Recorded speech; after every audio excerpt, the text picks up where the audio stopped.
My dudes, what is happening, man? This is Trent, and I was trying to figure out what did I want to talk about this week, and one of the things that I noticed is that a lot of my friends, professional artists, they kind of get very frustrated sometimes with their work, and a lot of times what happens is that you get caught up in a lifestyle obsession. You take a job that you might not necessarily like. In fact, you find yourself complaining about a lot because you're selling off a lot of your ideas and you don't have any time to work on personal projects. And what they might not realize, what a lot of artists might not realize, is that if you spend less every month, if you live more frugally, you can have a lot more freedom. You can have a lot more creative freedom. You can work a little bit less on those jobs that you don't want to do and work a little bit more on the jobs that you do want to do if you don't have things like credit card debt or expensive rent or expensive clothes and things like that. So I wanted to do a video covering a lot of different ways that artists specifically, as well as a lot of other people, you can find ways to save money every month and earn yourself a lot more financial freedom and creative freedom as well. First one is regarding tools. Now, if you work for a game studio, they provide you with a Wacom tablet or a Cintiq or these fancy $2,000 monitors that you draw on the screen. But if you're a freelancer or you're a studio or a student or something, you know, how do you save a few bucks? Well, I review a lot of these tablets on my channel. There are a lot of alternatives to the Wacom. For instance, the Wacom Intuos Pro Medium is $350, and that's a lot of scratch. So if you're on a bit of a budget, you could consider, I would highly recommend the XP pen, for instance, the Deco 3 series, for instance, is not a bad alternative. There's also, if you're on an even tighter budget than that, you could go well under the $100 mark and pick up yourself a Huion or a Vaic. And I've also done reviews of a couple of those other tablets here on my channel. So consider getting a cheaper tablet. You could also go on over to eBay and pick up an old Wacom tablet, although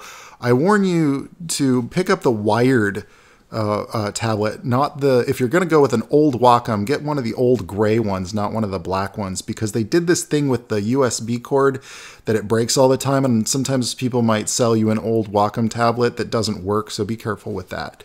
Make sure it's a wired one if you buy a used one. Tip number 2 to save a couple of bucks, consider purchasing software. And I don't mean just getting the physical disc of a new latest, greatest software. I'm talking about maybe pick up an old Photoshop version on disc from eBay, and it'll usually come with the serial numbers. Make sure that you do a little bit of research. I did this for a while because I'm a cheapskate. So when a while back, I didn't want to pay the crazy amount of money. I think Photoshop at the time was $500 or $600 or more. And I found it on eBay. I found an older version. It was like a 3-year-old version of Photoshop on eBay for about $85 or $75 or something like that. Now, if you are considering like the cost per month that you're making in freelance, you could consider the subscription to Photoshop. You could also consider using Sketchbook Pro, although Sketchbook Pro is a little bit slower, not in terms of performance, but in terms of the shortcut keys and things like that. And I do talk a lot about that on my channel as well, the advantages and disadvantages of Photoshop versus Sketchbook. There are other software alternatives that are cheap or free, so consider using software that's just cheaper or free. But if you really got to go for that Photoshop, just buy an old copy, an old CD version off of eBay. And trust me, man, it's the same software. It's going to work. You just might not have some of the latest, greatest features, but you will still have all those quick keys. Photoshop back in 2015, 2016 was pretty damn good, and it had a lot of features. I mean, it got a lot of concept artists and illustrators by, so it's just as good. Well, not just as good, but it'll get the job done. And if you have like a student ID number, you can get these student copies, and they're a lot cheaper than the other versions, but it has all the same features. Tip number 3. I know it costs money every month, but it is really worth it to get yourself a Dropbox account or some kind of equivalent, some kind of cloud storage backup service. One of the coolest things about Dropbox is that I never lose anything. I always have every painting I've ever done organized into folders on my Dropbox. So I can pull that up if I'm in a meeting, if I'm having lunch with a friend and I'm like, hey, yeah, you know, I did this job 10 years ago. Here's some stuff that I did for that.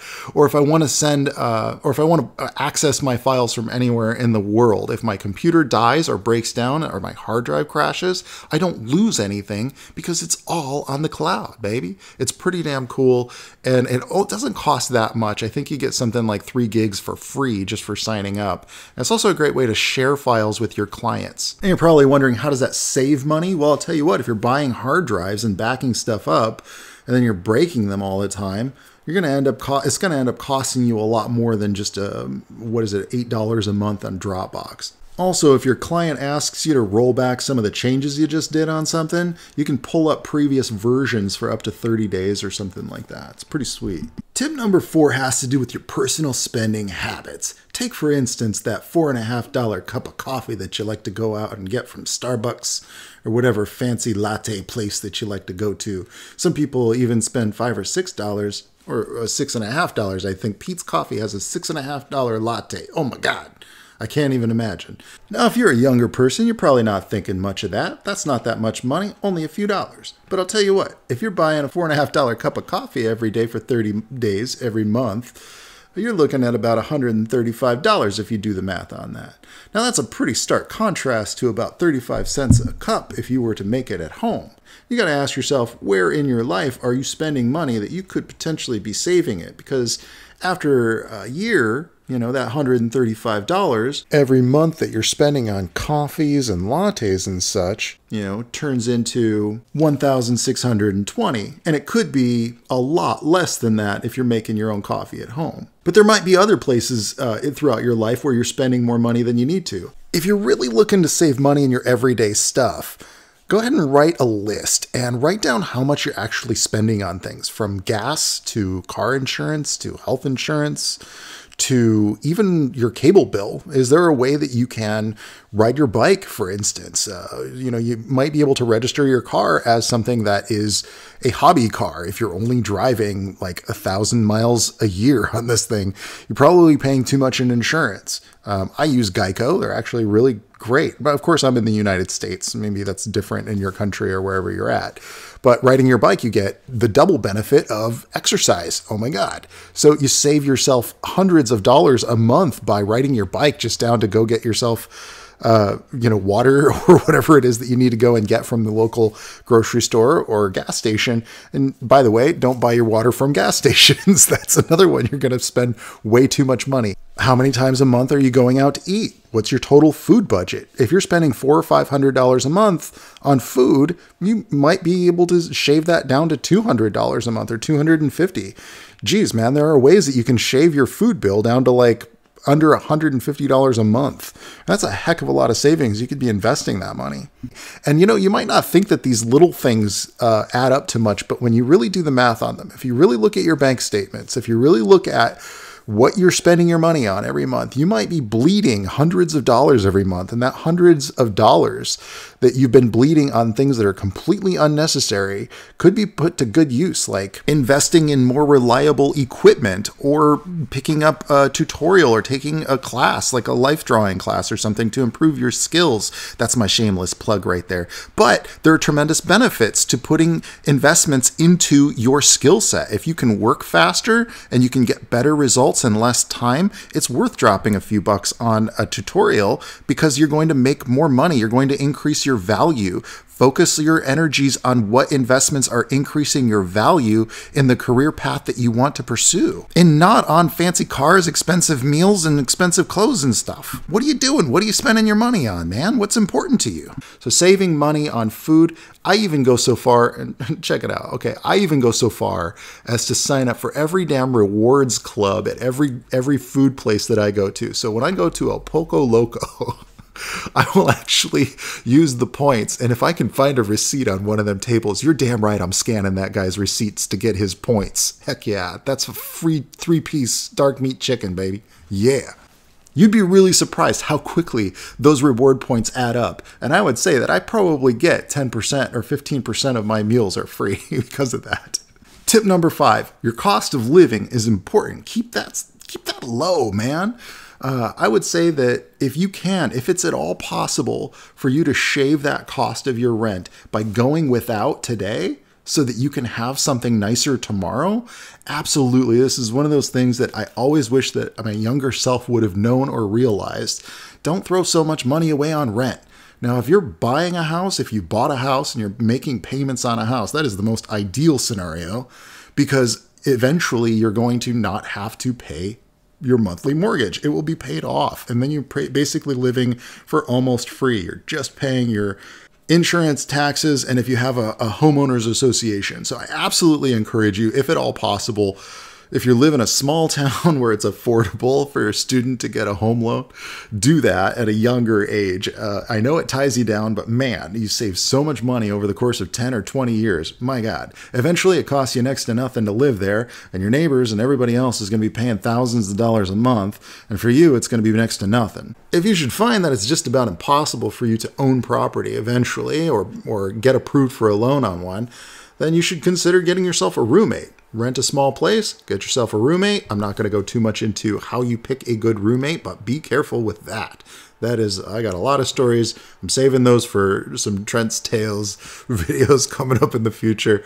But ideally, do both. Buy yourself a property and get yourself a roommate. That way, the roommate is helping to pay off your mortgage so that in 20 years or less, you'll be living there for free and you'll be actually making money off of the rent from the guy or girl.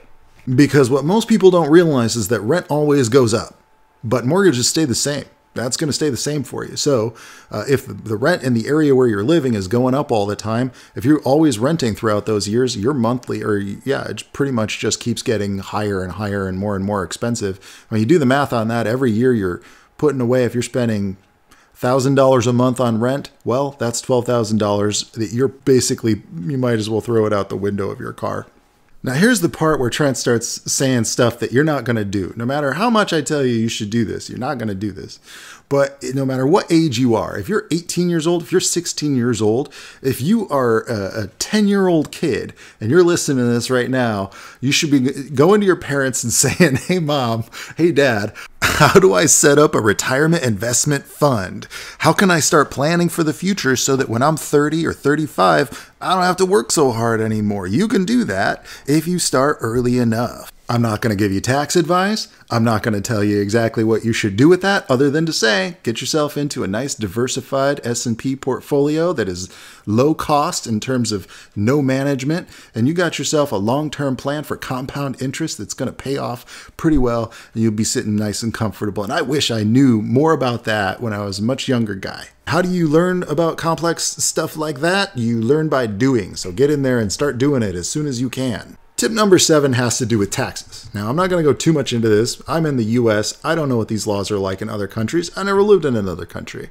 But in the US, if you work in the entertainment industry as an artist, you can write off a lot of things that have relevancy to your work. So for instance, if I have to buy a video game for research or reference, that is a tax deduction. If I have to buy a new computer for my work computer, that is a tax deduction. And these are tremendous savings when it comes to your taxes. So I highly, highly recommend that you save all of your receipts if you live in the US, if you are an artist, and it doesn't matter if you're making a lot of money, if it's an investment in your business. That money that you've invested is a tax deduction. So if you bought a computer so that you can do artwork for freelance and you do it on that computer primarily, that's the primary function of that computer, is to do that business, that is a tax deduction. Of course, a disclaimer before you take any of my tax advice, make sure that you discuss this with your tax professional, which, by the way, is worth spending money on. If you hire a CPA to handle your taxes for a couple $100 at the end of the year, but they save you a couple $1,000 in taxes, well, that's money well spent.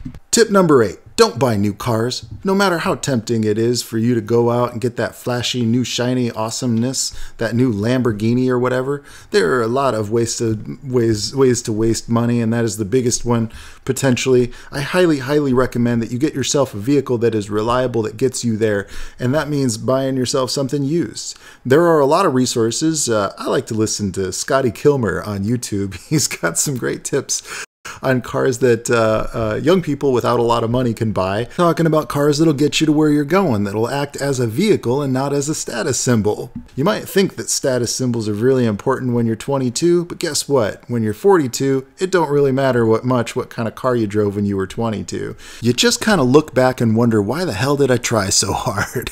Tip number 9, don't buy name brand clothes. This is a big waste of money. I gotta tell you a story. I used to work at a company called Jinko Jeans.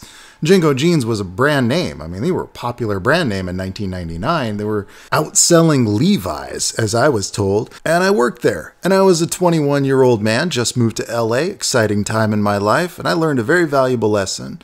Because one of the things that Milo, the guy who owned the company, would do is he'd come into the room with all the artists and all the people who designed the clothes, and he'd say, all right, we're going to make the same pair of pants. We're going to sell them for $150 a pair because they're going to have the Jenko logo on them. We're going to make the exact same pair for about $28, but we're going to use our own knockoff brand name. It's going to use the same denim. It's going to use the same artwork. It's just going to have a different label on it. Now, why would they do that? Because they knew that the Jenko brand would sell, and they knew that people who couldn't afford the Jenko brand would still buy the knockoffs. And so what you're buying when you're buying that name brand stuff, a lot of times you're buying that. Now, I'm not talking about your Louis Vuittons. I mean, that stuff is like made by hand. But if you're 22 and you don't have a lot of money, you should not be taking out loans and buying stuff like Louis Vuitton. Number 10, and probably the most important thing that I could tell you is, do not, under any circumstances, rack up a big credit card debt. This will cripple you in the game of life. This will start you out with next to nothing, and the compounded interest works against you. So remember when I was talking about that $4.50 cup of coffee? You put that on a credit card, and every year you're going to pay an extra 20-some% on that $4.50. As opposed to it working for you, it's working against you. So every year you grow deeper and deeper in debt, and you'll never even see the light of day if you get too deep. And they target young people, so be careful with that stuff. Do not let yourself get into debt. I've never had a lot of debt. I never bought things that I couldn't afford. If you're thinking of buying a used car, save up money first. But do not, under any circumstances, go out and get yourself a credit card with a $10,000 maxed out limit or something like that. It's not worth it. And before you make that purchase, ask yourself, do you want to pay more for it? And do you want to still be paying for it 2 years later? Probably not. So don't spend money you don't have on stuff you don't need. You're screwing over your future self. So that's it, guys. I got 100 more of these, but these are my top 10, at least the ones I can think of, tips for saving cash for the digital artist in the modern age. I hope that helped you. If you have yourself some other things that you would like to recommend to other people, things that you figured out, some life hacks on how to save a little bit of cash as an artist, please drop those in the comments below. If you have questions, of course, about doing artwork or the life of an artist, please leave those in the comments below as well. Of course, if you like my artwork and you'd like to learn how I do it, I do make tons and tons of awesome tutorials from beginners to pro. So you can go check those out over on my Gumroad channel. I have the link in the text field below the video. And dudes, until next time, I'll catch y'all. Manyan de bon. And ciao, baby. Oh, yeah.